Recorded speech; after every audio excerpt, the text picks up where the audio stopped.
ಸುಸ್ವಾಗತ.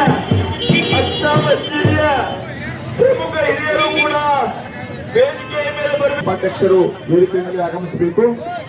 ಒಂದು ಈ ಸತ್ಯಾಗ್ರಹ ವೇದಿಕೆ ಚಿಕ್ಕದಾಗಿರುವ ಕಾರಣ ದಯವಿಟ್ಟು ಏನಪ್ಪ ಅವರ ಸಮಾಜದ ಮತ್ತು ಸಂಘಟನೆಯ ಅಧ್ಯಕ್ಷರು ಉಪಾಧ್ಯಕ್ಷರು ಕೆಲವೊಂದು ಸದಸ್ಯರಿದ್ದೀರಿ, ಆ ಒಂದು ಸದಸ್ಯರು ವೇದಿಕೆ ಮೇಲೆ ಆಗಮಿಸಬೇಕಾಗಿ ವಿನಂತಿ. ದಯವಿಟ್ಟು ಈ ಒಂದು ಕಾರ್ಯಕ್ರಮ ಸತ್ಯಾಗ್ರಹದ ವೇದಿಕೆ ನಮ್ಮ ಹಕ್ಕೊತ್ತಾಯದ ಕಾರ್ಯಕ್ರಮವನ್ನ ಶೀಘ್ರದಲ್ಲೇ ಜರುಗ್ತಾ ಇದೆ. ಈ ಒಂದು ಕಾರ್ಯಕ್ರಮದ ನಿಮಿತ್ತವಾಗಿ ತಮ್ಮ ಒಂದು ಪ್ರತಿಭಟನೆಯ ರ್ಯಾಲಿ ಮೂಲಕ ಸರ್ಕಾರದ ಕ್ರಮವನ್ನು ವಿರೋಧ ವ್ಯಕ್ತಪಡಿಸಿ ಯಾವ ರೀತಿ ನಮಗೆ ಆಗಿರುವುದನ್ನ ಈ ಒಂದು ಹೋರಾಟ ಯಶಸ್ವಿಯ ಜೊತೆಗೆ ಈ ಒಂದು ಪ್ರಜಾಸೌಧ ಬನಹಟ್ಟಿಯಲ್ಲಿಯೇ ನಿರ್ಮಾಣ ಆಗಲು ಬಹಳ ದಿನಗಳಿಂದ ಬಹಳ ದೋಷವಿಲ್ಲ ಅಂತ ನಾನು ಹೇಳ ಬಯಸ್ತೀನಿ. ಈಗಾಗಲೇ 15 ದಿನಗಳಿಂದ ಈ ಒಂದು ಕಾರ್ಯಕ್ರಮ ಸತ್ಯಾಗ್ರಹದ ವೇದಿಕೆಯಿಂದ ರವಿವಾರ ದಿನ ಜರುಗುತ್ತಿರುವ 16ನೇ ದಿನ ಕಾರಣ ಆಗ್ತದ. ಯಾಕಂತಂದ್ರೆ ಒಂದೆರಡು ದಿನಗಳಲ್ಲಿ ಮುಗಿಯುವಂತಹ ಸತ್ಯಾಗ್ರಹ ಇದು ಅಲ್ಲ, ಇದು ನಿರಂತರವಾದಂತಹ ಸತ್ಯಾಗ್ರಹ ಅನ್ನೋದನ್ನ ಇವತ್ತು ನಮ್ಮ ಎಲ್ಲ ಸಮಾಜ ಬಾಂಧವರು ತೋರಿಸಿಕೊಟ್ಟಿದ್ದಾರೆ. ಅವರೆಲ್ಲರಿಗೂ ಸಹಿತ ಈ ಒಂದು ಸಮಿತಿಯ ವತಿಯಿಂದ ಅನಂತ ಧನ್ಯವಾದಗಳನ್ನು ತಿಳಿಸುತ್ತಾ ಇವತ್ತು ಸಂಜೆ 7:30 ಸಹಿತ ತಾವೆಲ್ಲರೂ ಸಹಿತ ಈ ಸತ್ಯಾಗ್ರಹದಲ್ಲಿ ಪಾಲ್ಗೊಳ್ತಾ ಇದ್ದೀರಿ. ದಯವಿಟ್ಟು ವ್ಯಕ್ತಪಡಿಸಿ ಸರ್ಕಾರಕ್ಕೆ ಮನಮುಟ್ಟುವಂತಹ ಕಾರ್ಯದಲ್ಲಿ ನಾವು ತೊಡಗಬೇಕಾಗಿದೆ. ದಯವಿಟ್ಟು ಯಾರಾದರೂ ತಮ್ಮ ಒಂದು ಮಕ್ಕಳನ್ನ ಕರ್ಕೊಂಡು ಬಂದಿದ್ರೆ ಅವರಿಗೆ ನೀರು ಅಥವಾ ತಂಪು ಪಾನೀಯ ವ್ಯವಸ್ಥೆಯನ್ನ ಇಲ್ಲಿ ಮಾಡಿದೆ. ಯಾರೂ ಸಹಿತ ತಾವು ಒಂದು ಅನ್ಯತಾ ಭಾವಿಸಲಾರದ, ಯಾರಿಗೂ ಒಂದು ತೊಂದರೆ ಆಗಬಾರದು.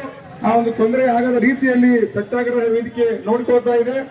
ದಯವಿಟ್ಟು ರಸ್ತೆಯಲ್ಲಿರೋರು ಒಂದು ಸ್ವಲ್ಪ ರಸ್ತೆಯನ್ನ ಬಿಟ್ಟು ಈ ಕಡೆ ಬರಬೇಕು. ಅಕ್ಷಾ ಕಮಿಟಿಯ ಎಲ್ಲ ಹಿರಿಯರು ವೇದಿಕೆ ಮೇಲೆ ಆಗಮಿಸಬೇಕಾಗಿ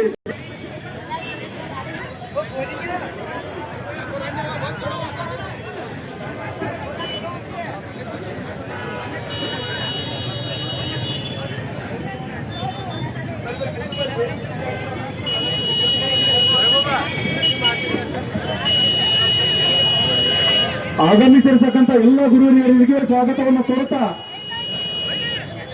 ಇವತ್ತು 16 ದಿನದ ಹೋರಾಟ ನಾವೆಲ್ಲರೂ ಇವತ್ತು ವೇದಿಕೆ ಮೇಲೆ ಸಾಯಂಕಾಲ 7:30-8 ಗಂಟೆವರೆಗೆ ಇಲ್ಲೇ ಕೊಂಡೋದಿವಿ. ಇವತ್ತು ಬಹುಶಃ ಹೆಂಗ್ ವೇದಿಕೆ ಹೆಂಗಾಗತ್ತೈತೆ ಅಂದ್ರೆ ಕೆಳಗಡೆನೆ ವೇದಿಕೆ ಐತಿ, ಮುಂದಾದ್ರೂ ದಯವಿಟ್ಟು ಜಲ್ದಿ ಪ್ರಜಾಸೌಧ ಮಾಡ್ರಿ, ಇಲ್ಲದೇ ಇದ್ರೆ ತೋರ್ಸಾಕ್ ತಂದಾರ. ಆ ಎಲ್ಲ ತಾಯಂದ್ರಿಗೆ ಅನಂತರದ ಧನ್ಯವಾದ ಸಲ್ಲಿಸ್ತೀವಿ. ನಾಳೆ ಇದೇ ವೇದಿಕೆ ಮೇಲೆ ಇವತ್ತು ಯಾವ ರೀತಿ ತಾಯಂದ್ರು ಕಸಬರಿಗೆ ತಂದಾರಲ್ಲ, ಇದೇ ವೇದಿಕೆ ಮೇಲೆ ನಾಳೆ ರೈತರು ಬಾರ್ಕೊಂತಾರ ಹೊರದಾರ. ಬಾರ್ಕೋಲ್ ಮೂಲಕ ಸರ್ಕಾರಕ್ಕೆ ಚಾಟಿ ಬೀಸ ಹೊರದಾರ. ಹೆಚ್ಚು ಕಡಿಮೆ ನಾಳೆ ಬನಟ್ಟಿ ರಸ್ತೆ ಒಳಗ 100 ಟ್ರ್ಯಾಕ್ಟರ್ ಇರ್ತಾವ್ರಿ. 100 ಇವತ್ತು ಹೆಂಗಾಗಿತ್ತಂದ್ರ ಬನಟ್ಟಿ ಸರ್ಕಾರಕ್ಕೆ ಬಂದೋದು ಕೊಟ್ಟತಿ. ಇದೇ ವೇದಿಕೆ ಮೂಲಕ ಹರಿದು ಹಂಚಿ ಹೋದಂತ 48 ಸಮಾಜಗಳನ್ನ ಪ್ರಜಾಸೌಧ ಹೋರಾಟ ಸಮಿತಿಗೆ ಐತಿ. ನಾವೆಲ್ಲರೂ ಪ್ರಜಾಸೌಧ ತರೋವರೆಗೂ ಯಾರು ಏನೇ ಆಗಲಿ ಬೇಕಾದಲ್ಲಿ ಯಾವುದಕ್ಕೂ ತಲೆ ಕೆಡಿಸ್ಕೊಳ್ಳಂಗಿಲ್ಲ. ಒಂದಾಗಿರ್ತೀವಿ, ಒಟ್ಟಾಗಿರ್ತೀವಿ, ಒಂದೇ ಹೆಜ್ಜೆ ಇರ್ತೀವಿ, ಪ್ರಜಾಸೌಧ ತಂದೆ ತೀರ್ತೀವಿ ಅಂತೇಳಿ ಸಂಕಲ್ಪ ಮಾಡ್ಯಾರ ಯಾರು. ಅದರಂತೆ ಪ್ರಜಾಸೌಧ ಮಾತುಗಳು ಈ ಸಂದರ್ಭದಲ್ಲಿ ಹೇಳಿ ಪ್ರಜಾಸೌಧ ಹೋರಾಟ ಸಮಿತಿಯ ಸದಸ್ಯರು ಸೋಮಾರಪೇಟೆ ದೈ ಮಂಡಳಿಯ ಚೇರ್ಮನ್ ಆದಂತ ಮಲ್ಲಣ್ಣ ತುಂಗಳವರು ಬಂದಂತ ಎಲ್ಲ ತಾಯಂದಿರನ್ನ ಗುರು ಹಿರಿಯರನ್ನ ಉದ್ದೇಶಿಸಿ ಮಾತನಾಡಬೇಕು ಅಂತೇಳಿ ಶ್ರೀ ಕಾಡಸಿದ್ದೇಶ್ವರ ಮಹಾರಾಜ್ ಕಿ ಬೇಕೇ ಬೇಕು. ಸತ್ಯಾಗ್ರಹದಲ್ಲಿ ಪಾಲ್ಗೊಂಡಿರುವಂತಹ 5 ಸಮಾಜದ ಹಿರಿಯರು ಇವತ್ತು